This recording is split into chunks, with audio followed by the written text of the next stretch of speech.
Héroïne de guerre, combattante, danseuse, chanteuse. Noire défendant les Noirs, mais d'abord femme défendant le genre humain. Américaine et française. Joséphine Baker mena tant de combats avec liberté, légèreté, gaieté. Fulgurante de beauté et de lucidité dans un siècle d'égarement, elle fit, à chaque tournant de l'histoire, les justes choix, distinguant toujours les lumières des ténèbres. Et pourtant, rien n'était écrit.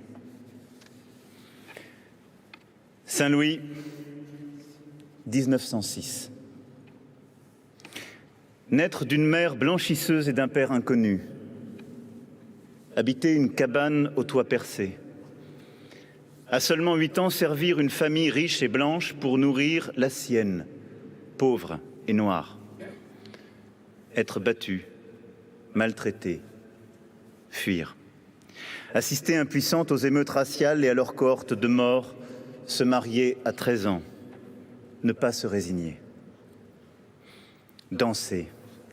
Danser pour vivre, vivre pour danser, à Saint-Louis, à la Nouvelle-Orléans, puis à Philadelphie, envoûter le public par son énergie et son humour, gagner Broadway, théâtre des possibles, rencontrer Caroline Dudley, créatrice de revues en Europe, et faire lever devant soi tous les rideaux, céder toutes les portes, tomber toutes les barrières. Paris, 1925. Quand Joséphine Baker arrive en France, Paris est une fête. Elle n'a pas 20 ans. Année folle. Année de danse et de musique. Année de nuit et d'ivresse où se noie Joseph Kessel, ignorant qu'un jour il écrira le chant des partisans. Si dans cette France, partagée entre soif de liberté et préjugés coloniaux, l'enfant de Saint-Louis se distingue, c'est parce qu'elle invente. Dès le fameux soir du 2 octobre 1925, au Théâtre des Champs-Élysées, un numéro qui dépasse les contradictions françaises de l'époque. Les concepteurs de la revue Nègre imaginent-ils pour elle une danse du ventre, fantasme d'exotisme sauvage? Elle s'y livre, mais en gonflant les joues, en écartant les genoux, de sorte que le comique détourne bientôt le sensuel. Lui demande-t-on de danser nue, vêtue d'une simple ceinture de bananes dorées? Elle y consent. Mais écorne l'érotisme à coups de grimaces, de gestes saccadés, balaie les clichés d'un revers de hanche et raille l'imagier nègre par ses roulements d'yeux moqueurs. Les stéréotypes, Joséphine Baker les endosse, mais elle les bouscule, les égratigne, les tourne en burlesque sublime. Esprit des Lumières ridiculisant les préjugés colonialistes sur des notes de Sidney Bechet. Le triomphe est immédiat. Folie bergère, escalier mythique du Casino de Paris, scène de toutes les capitales européennes, les danses syncopées de la perle noire, contrepoint insolent à la basse continue du racisme, enchantent la France et bientôt toute l'Europe à une vitesse inouïe. La voici un jour chanteuse sur des succès de Vincent Scotto, un autre actrice devenant Zouzou et donnant la réplique à Jean Gabin, puis dévalant les Champs-Élysées, guépard tenu en laisse, au volant d'un cabriolet recouvert de cuir de serpent. Aux côtés d'un homme, une nuit, au bras d'une femme, une autre, elle qui a 2 amours. En quelques années seulement, Joséphine Baker forge sa légende. Elle épouse la scène, impose sa liberté, entre dans l'imaginaire et dans l'intimité des Français. Par son insouciance, jamais inconsciente, son courage toujours gai, Cette légèreté ourlée de tristesse qu'arborent ceux qui ont déjà vécu, l'Américaine réfugiée à Paris devient l'incarnation de l'esprit français et le symbole d'une époque. Crèvecoeur-le-Grand, dans l'Oise, 30 novembre 1937. Il y a 84 ans, jour pour jour. Joséphine revient d'une tournée difficile aux États-Unis. La ségrégation y est plus sévère que jamais. Et elle se marie avec Jean Lyon et devient alors officiellement citoyenne française. Les Français m'ont tout donné. Je suis prête à leur offrir aujourd'hui ma vie. Joséphine Baker ne considère pas sa nouvelle nationalité comme un droit, mais avant tout comme un devoir, une conquête de chaque jour. Aussi se voue-t-elle tout entière à sa nouvelle patrie et à la défense de ses valeurs. La voici, militante indéfectible de la Ligue internationale contre l'antisémitisme, dès 1938, puis officier de l'armée de l'air, servant comme infirmière dans le cadre d'actions organisées par la Croix-Rouge. Sur la ligne Maginot, elle donne des concerts mémorables en soutien au moral des troupes. Alors que la Blitzkrieg menée par l'Allemagne nazie effraie l'Europe, Joséphine Baker, elle, veut faire plus. Troquant les feux de la rampe pour la flamme de la résistance, elle devient, avant même le 18 juin, honorable correspondante et sert son nouveau pays au péril de sa vie. Protégeant résistants et juifs dans sa propriété des Milandes, transformée en antenne radio, recevant sur son lit d'hôpital à Casablanca tout ce que le Maghreb compte d'officiers de la France libre, parcourant l'Afrique et l'Europe pour transmettre des informations confidentielles écrites à l'encre sympathique sur ses partitions ou cachées dans ses robes, traversant le désert en jeep pour galvaniser les soldats, préparant le débarquement de Provence. Joséphine joue un rôle à ce point décisif qu'elle se voit décerner la médaille de la Résistance. Surtout, l'insigne qu'elle préférera entre tous, une petite croix de Lorraine en or, reçue des mains même du général de Gaulle en 1943, et qu'elle finit pourtant par vendre pour reverser l'argent aux œuvres de la Résistance. Puis en 1961, la croix de guerre avec palme et la Légion d'honneur remise par le général Valin. C'est cela, Joséphine. Un combat pour la France libre, sans calcul, sans quête de gloire, dévoué à nos idéaux. Washington, 28 août 1963. Alors qu'icône adulée après la libération, elle aurait pu, comme beaucoup d'autres, s'installer dans la célébrité. Joséphine Baker, uniforme de l'armée de l'air en étendard, prend la parole devant les milliers de militants des droits civiques qui attendent le discours du pasteur Martin Luther King. Ce jour-là, qu'elle définit comme le plus beau de sa vie, est pour elle l'aboutissement d'une longue lutte. S'avançant vers le pupitre, sans doute repense-t-elle à la petite fille qui, punie par ses maîtres blancs pour avoir cassé une assiette, s'était fait ébouillanter les mains. Au temps où même la vedette qu'elle était se voyait interdire l'accès à des hôtels aux États-Unis. À cette soirée où, sous les yeux de Grace Kelly, qui ne l'oubliera jamais, elle s'était vue refuser le service au Stork Club, un grand restaurant new-yorkais. Au quartier de Harlem, qui avait organisé en son honneur en 1951 un Baker Day pour la remercier d'avoir ouvert ses concerts aussi bien aux Noirs qu'aux Blancs, aux milliers de femmes et d'hommes qui avaient rejoint ses combats. Alors, évoquant dans son discours son invitation prochaine à la Maison-Blanche, Joséphine Baker, oui, à coup sûr, se souvient de tout cela et déclare à la foule: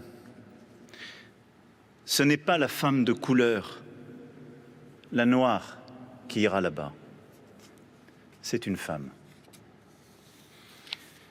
Joséphine Baker ne défendait pas une couleur de peau. Elle portait une certaine idée de l'homme et militait pour la liberté de chacun.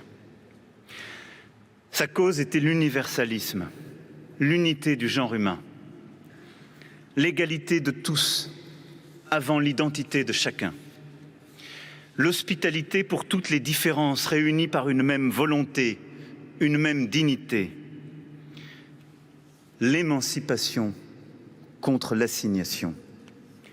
En cela, en tout cela, devant le Lincoln Memorial, médaille de la résistance agrafée sur son revers de veste, elle était plus française que jamais. Infiniment juste, infiniment fraternelle, infiniment de France. Et que nul aujourd'hui ne fasse mentir ou ne détourne son combat universel.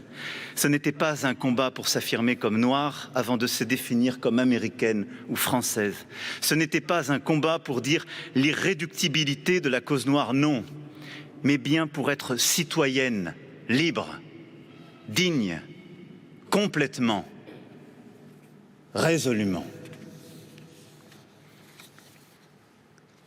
Dordogne, 15 mars 1969. Malgré les tournées répétées, malgré le courage et l'appel télévisé de Brigitte Bardot, malgré le soutien de généreux donateurs, Joséphine Baker est expulsée de sa célèbre propriété du Périgord noir, le château des Milandes. Loin des plumes et des paillettes, elle se réfugie avec ses enfants à Paris, avant de gagner, Monseigneur, la principauté de Monaco, où la princesse, à nouveau, devenue sa protectrice et son amie, lui offre l'asile et l'héberge généreusement avec toute sa famille. Ce jour de mars 1969, elle ne dit pas seulement adieu à un enracinement, à ce paysage qu'elle aime tant, à son château sur la Lune qu'elle adorait et occupait depuis plus de 30 ans. Elle dit adieu à un rêve fou, celui d'installer au Milan un collège de la fraternité universelle, où elle souhaite que soit enseignée à des enfants venus du monde entier la tolérance, la laïcité, le goût de l'égalité et de la fraternité. Si ce collège ne vit donc jamais le jour, l'adoption avec Jo Bouillon de 12 enfants, Akio et Teruya, venus du Japon, Louis de Colombie, Jari de Finlande, Jean-Claude, Moïse et Noël de France, Brian et Marianne d'Algérie, Kofi de Côte d'Ivoire, Tara du Venezuela et Stelina du Maroc. Oui, ces 12 enfants, cette famille, permit à Joséphine Baker de prouver aux yeux du monde que les couleurs de peau, les origines, les religions pouvaient non seulement cohabiter mais vivre en harmonie. Vous êtes là ce soir, fidèle à ses rêves. Sa tribu arc-en-ciel, comme elle l'appelait, est le plus beau des manifestes humanistes, épiphanie de l'universalisme auquel elle croyait tant. Joséphine Baker a quitté la vie en même temps qu'elle quittait la scène. Quelques heures après la seconde représentation d'une revue consacrée à sa vie. C'était à Bobino, au cœur de ce quartier de la gaieté dont le nom lui allait si bien. Quelques jours plus tard, le 15 avril 1975, des milliers de Parisiennes et de Parisiens remontaient la rue Royale pour accompagner son cercueil, déjà drapé de bleu, blanc, rouge, vers cette église de la Madeleine où la France enterre ses artistes. Aujourd'hui, nous sommes encore là, même bleu, blanc, rouge, pour la faire entrer dans notre Panthéon. Alors ce soir, Joséphine Baker entre ici avec tous ces artistes qui l'accompagnent, tous ces artistes qui ont aimé le jazz, la danse, le cubisme, la musique, la liberté de ces années. Elle entre ici avec tous ceux qui, comme elle, ont vu dans la France une terre à vivre, un lieu où l'on cesserait de se rêver ailleurs, une promesse d'émancipation. Elle entre ici avec tous ceux qui ont choisi la France, qui l'ont aimée et l'aiment charnellement, qui l'ont vue trébucher et ont continué de l'aimer, qui l'ont vue à terre et se sont battus pour la relever. Français par le sang versé, les combats menés, l'amour donné. Elle entre ici pour nous rappeler à tous, pour nous rappeler à nous-mêmes, qui mettons quelquefois tant d'entêtement à vouloir l'oublier.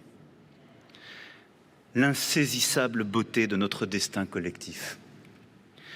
Nous qui sommes une nation de combat fraternel, que l'on désire, que l'on mérite, qui n'est elle-même que lorsqu'elle est grande et sans peur. Joséphine Baker, vous entrez dans notre Panthéon où s'engouffre avec vous un vent de fantaisie et d'audace. Oui, pour la première fois ici, c'est une certaine idée de la liberté, de la fête qui entre aussi. Vous entrez dans notre Panthéon parce que vous avez aimé la France, parce que vous lui avez montré un chemin qui était le sien véritable, mais dont elle doutait pourtant. Vous entrez dans notre Panthéon parce que née américaine, au fond, il n'y a pas plus française que vous. Et alors qu'à la fin de votre carrière, adaptant les paroles de votre plus grand succès, vous clamiez « Mon pays, c'est Paris », chacun de nous ce soir murmure ce refrain, sonnant comme un hymne à l'amour. Ma France, c'est Joséphine. Vive la République, vive la France.